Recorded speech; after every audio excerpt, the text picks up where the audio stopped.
아멘.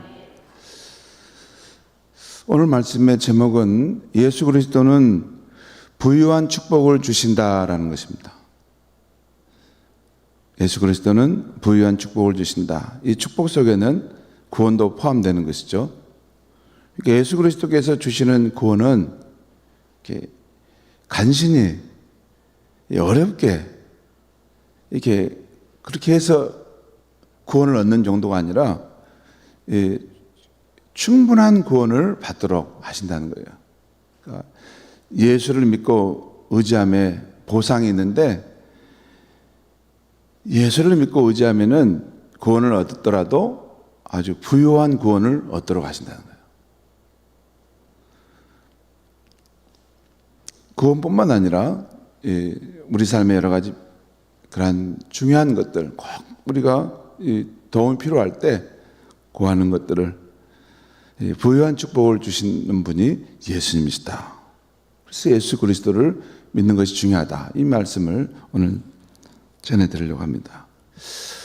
어제 아침 말씀에서 우리는 이스라엘 백성들이 왜 구원받지 못했는가 살펴보았습니다. 이스라엘 백성들이 왜 구원받지 못했다고 했습니까?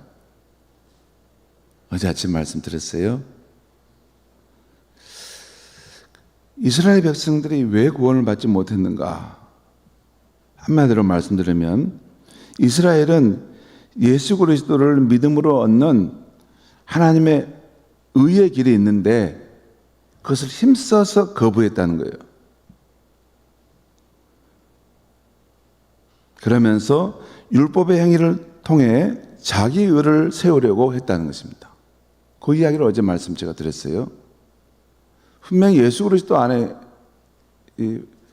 풍성한 의를 얻는 길이 있는데도 그것을 모르고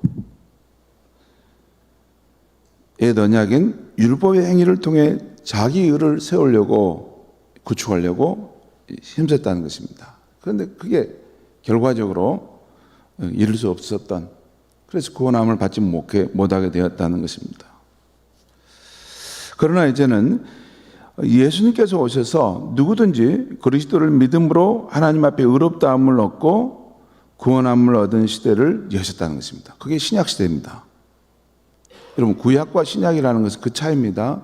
옛 언약과 새 언약. 이 신약 성경이라는 말은 예수 그리스도께 오심으로써 오직 그리스도를 믿음으로 하나님 앞에 의롭다함을 얻고 구원함을 받고 축복을 받는 그 길에 대한 이야기가 신약 성경 이야기 아닙니까? 이 새로운 시대가 열렸다는 거예요. 신약 시대가 열렸다는 것입니다. 그리고 이 믿음으로 예수 그리스도를 믿음으로 얻는 은은 율법을 지킴으로 얻는 은보다 참으로 쉽고 우리에게 가까이 와 있다는 것이에요. 율법을 지킴으로 얻는 은은요, 우리가 이 율법의 말씀도 다 암송해야 되고 이걸 다 챙겨야 되고 그것도 하나라도 실수 만들면 안 되니까 이걸 다 짐지고 다녀야 돼요. 근데 예수 그리스도가 오셔서 새로운 시대가 열렸는데 하나님 앞에 의롭다함을 얻고 구원함을 얻는 새로운 시대가 열렸는데 이제는 예수 그리스도 한 분만 잘 간수하면 됩니다. 예수 그리스도 한 분만, 그분만을 내가 믿고 의지하고 그분만을 내가 모시고 그분을 나의 주로 삼고 그분을 사랑하고 그분을 의지하면 그분 안에 오직 율법을 통해서 살리라 하는 그 모든 것이 그분이 다 이루셨고 그 이상으로 그분은 우리에게 주실 수 있는 분이시라는 거예요.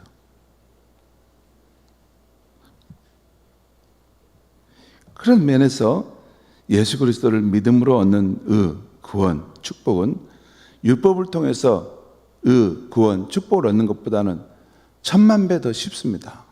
쉬워요. 그래서 하나님께 우리는 고마운 것이고 감사한 것이에요.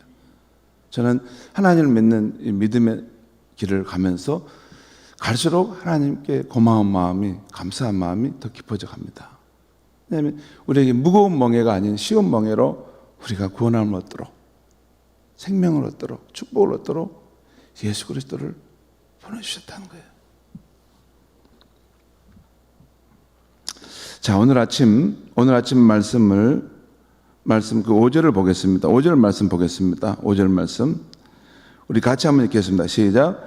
모세가 기록하되 율법으로 말미암은 의를 행하는 사람은 그 의로 살리라 하였거니와. 이것은 저 밑에 각주에 보면 레위기 18장 5절이라고 나와 있어요. 레위기 18장 5절에 이런 말씀, 이런 유사한 말씀이 나옵니다. 그런데 여러분, 율법으로 말미암은 의는 그 율법을 행하는 사람은 그 의로 살리라 이렇게 했지만, 사실 사람이 하나님의 율법의 말씀을 처음부터 끝까지 다 지킨다는 것이 불가능합니다.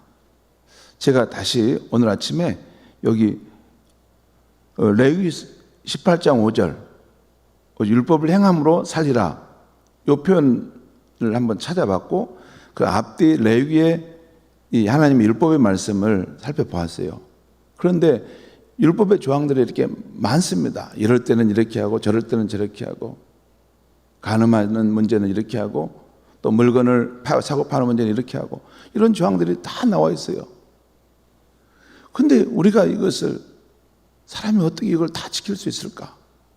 더군다나 이것이 사람이 죽을 때까지 이것을 다 지켜낼 수 있는 사람이 어디 있을까? 그 생각이 들었어요. 율법으로 말미암은 의는 그 율법을 행함으로 그 살리라, 의로 살리라 하는 말씀 맞습니다. 근데 사실 우리 사람은 연약해서 그렇게 살아가는데 이게 잘 안 되는 것이죠. 그게 우리의 현실이고 실제입니다. 참으로 어렵다는 거예요.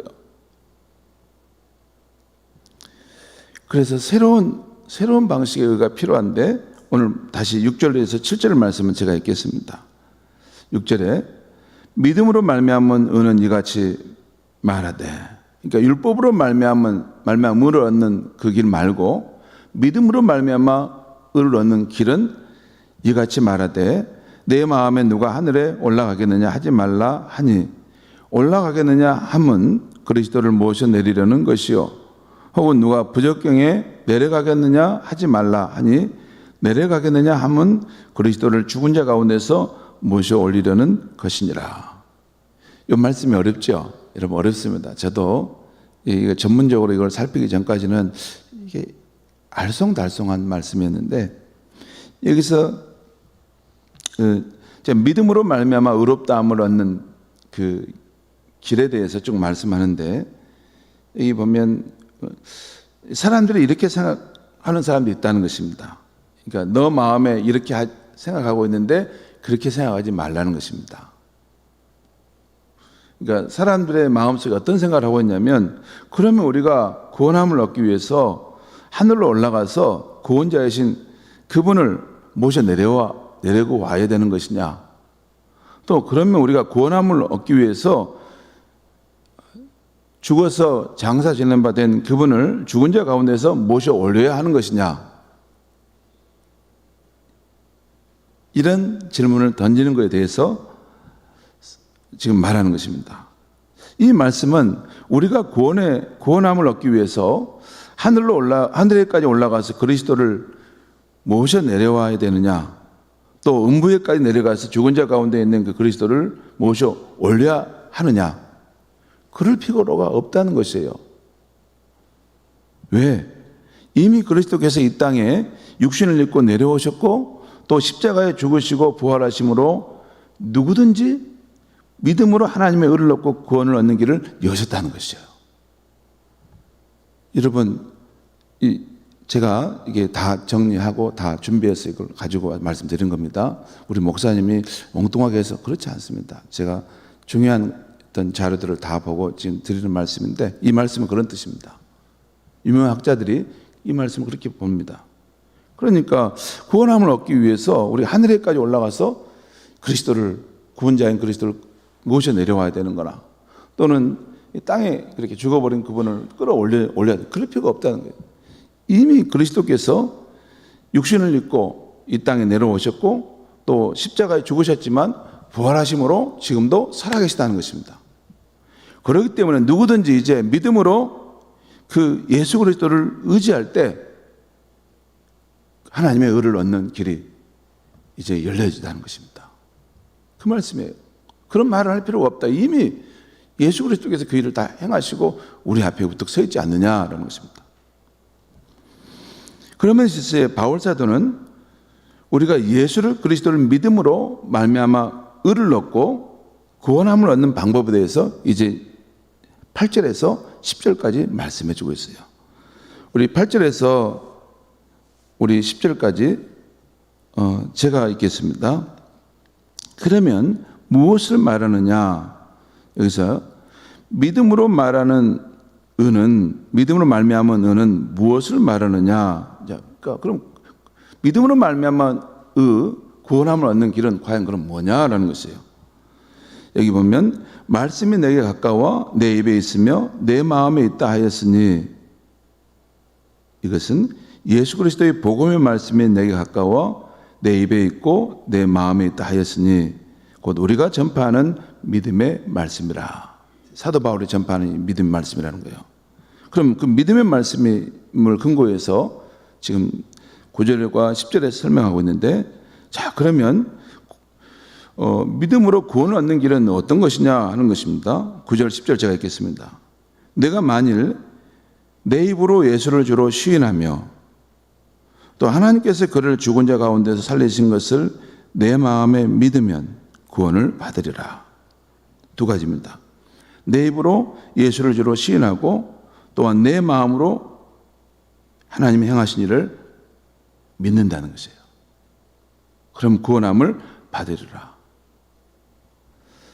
10절 이걸 다시 한번 이걸 정리해서 또 말합니다.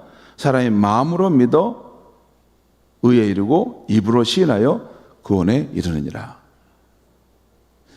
하나님의 의롭다함을 얻는 것은 그것은 동시에 구원을 얻는 것이죠. 그러니까 이것을 서로 스위치해가지고 바꿔서 다시 마음으로 믿어 의에 이르고 입으로 시인하여 구원에 이른다라는 말씀이 있어요. 성도 여러분, 여기서 바울 사도는 사람이 구원하는 길을 말씀하고 있는데요. 이 지금 기독교에서 말하는 구원 얻는 길입니다. 여기 지금 가장 핵심이 여기 딱 구원 신학이 여기 담겨 있는데, 사람이 하나님의 의를 얻기 위해서, 하나님께 구원함을 얻기 위해서 오직 이것을 하면 된다는 것이, 오직 이것을. 오직 이것이 뭔가? 곧 예수께서 나의 주라는 것을 입으로 시인하고, 여기서 예수께서 나의 주라는 것은 이런 의미입니다. 나의 구세주고 나의 주님이시라는 것. 나를 죄와 죽음으로부터 구원해 주시고 또 나의 삶의 주가 되신다.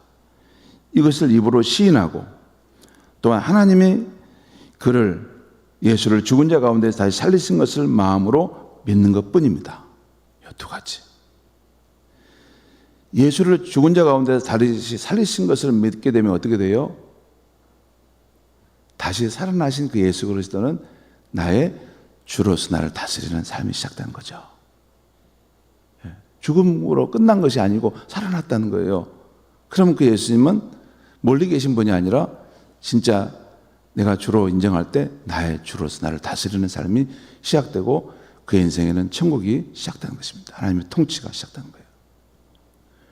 그러면 구원함이 시작되고 이루어져 가는 것입니다. 그런데 여기서 중요한 것은 9절에 내 마음에 믿으면 구원을 받으리라 하는 말씀이에요. 내 마음에 믿으면 구원을 받으리라. 이 마음은 헬라어로 카르디아입니다. 카르디아. 심장을 말해요. 심장. 그러니까 마음으로 믿는다는 것은 내 심장, 내면속의 가장 깊은 곳에서 진심으로 믿는다는 것입니다. 내 심장을 내놔볼까? 이런 말을 하잖아요. 그건 내 안에 진짜 깊은 곳에서 내가 이것을 나는 믿는다는 거죠. 그리고 입으로 고백한다는 것은 두려워하거나 부끄러워서 그 믿음을 숨겨놓고 자기 혼자 믿는 믿음이 아니라 내면 깊은 곳에서 진심으로 믿는 것을 공개적으로 고백하는 것입니다. 두 가지. 요 지금 입으로 시인하고 마음으로 믿는다. 여기 지금 평범한 말 같지만 이 안에는 이런 의미가 담겨 있어요. 내면 깊은 곳에서 진심으로 믿는 것을 공개적으로 두려워하거나 부끄러워하지 않고 나의 믿음을, 예수를 향한 나의 사랑을 고백하는 것이죠. 여러분, 여기 우리가 세례 문답하고 뭐 이렇게 세례 받으라 해도 못 받는 사람도 있어요. 세례 안 받겠다는 거예요. 그러니까 이것을, 예수를 믿는 이걸 부끄럽다는 거예요. 내 자존심에 상한다는 거예요, 이게. 그러니까 이 예수 그리스도의 이 복음의 가치를 그분은 아직 잘 모르니까 그런 거죠.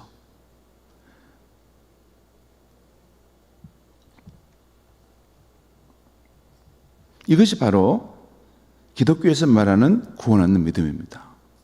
내면 깊은 곳에서 진심으로 믿는 것을 공개적으로 고백할 수 있는 그런 마음, 그 믿음.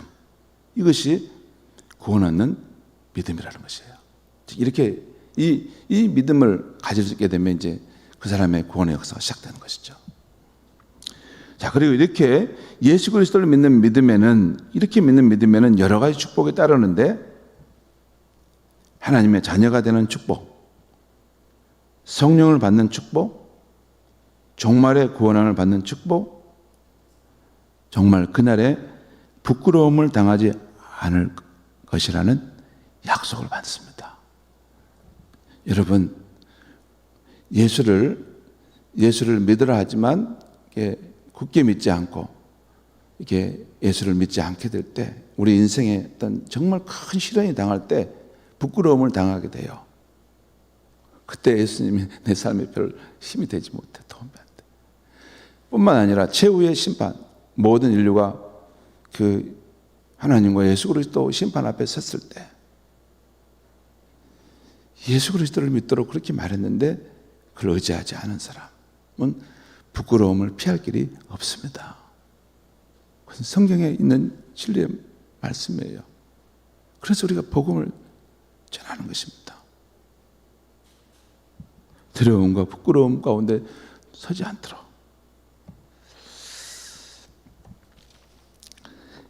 예수 그리스도를 믿는 믿음에는 이런 여러 가지 축복이 따른다는 것이에요.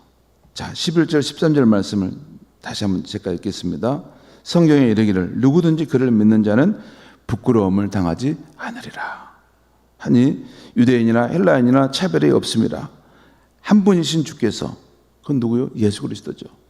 모든 사람의 주가 되사 그를 부르는 모든 사람에게 부유하시도다. 오늘 부유하시도다. 이걸 다른 성경 공동번역 세번역에 보면 풍성한 축복을 주시도다. 영어 성경에 보면 rich bless, 아주 부유하게 축복해 주시도다. 이렇게 NIV 성경은 이 부분을 해석하고 있어요. 그러면서 누구든지 주의 이름을 부르는 자는 구원을 받으리라. 성도 여러분, 선한 목자 교회 유기성 목사님이 참 한국 교회에 이렇게 많은 사람들에게 유명한 목사님이시죠. 근데 유기성 목사님의 메시지의 핵심은 두 가지입니다.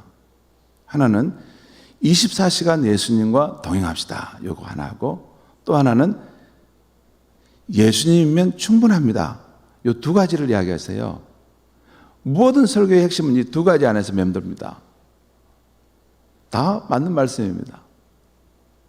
그런데 신자는 예수님 한 분이면 충분합니다 라는 이 설교 말씀에 대해서 저도 깊이 공감하는데, 그래서 예수님 한 분을 우리 성도님들이 붙들도록 제가 항상 이렇게 그 길을 안내는데, 여러분, 예수님 한 분을 가지면 그분 안에서 우리가 찾고 구하는 하나님 앞에서의 모든 축복이 다 있습니다. 하나님 앞에서 얻을 의로움, 화목함, 구원, 자녀됨, 영생, 축복, 영생, 하나님의 나라, 성령의 은사, 성령의 열매, 거룩함, 능력 있는 삶. 예수님 한 분이 내 안에 계시고 실제 살아서 나의 삶에 역사하시면 나를 다스리는 축복의 삶 가운데 내가 있다면 다 그것을 내가 누릴 수 있는 것입니다.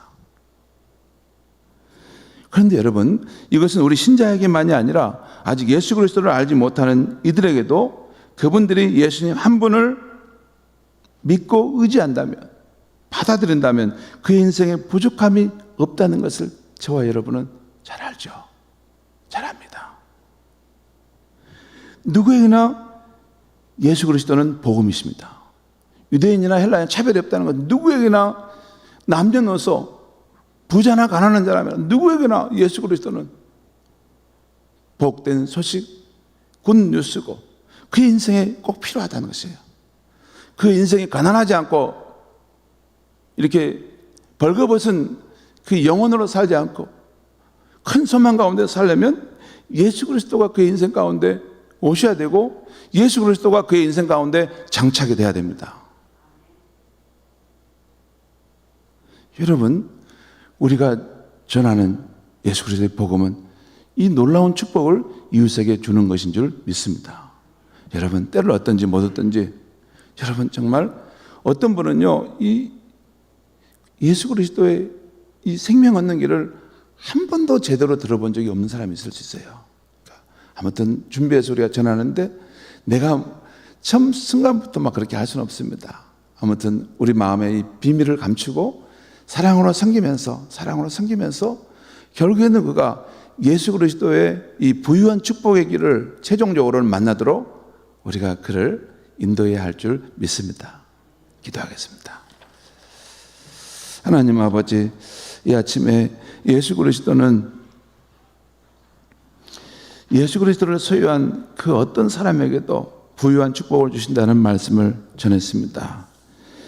예수 그리스도를 우리가 얻게 되고 그분의 통치하신 가운데 살아갈 때 하나님 앞에 의롭음과 화목함과 구원함과 그 하나님 나라의 그 의와 평안과 기쁨, 또한 성령의 은사와 열매와 그 거룩함과 능력의 삶을 우리가 얻을 수 있고, 또 이것을 나누어주면 그 누구든지 이 안에 있는 놀라운 축복을 함께 향유하게 되는 줄 믿습니다. 오늘도 이 예수 그리스도 안에 있는 이 놀라운 그런 부유함의 축복 속에 살게 해 주시고, 이 축복을 이웃에게, 세상 사람들에게 전하기 위해서 사랑으로 다하고 섬길 수 있는 우리의 삶이 되게 하여 주시옵소서. 예수님의 이름으로 기도합니다.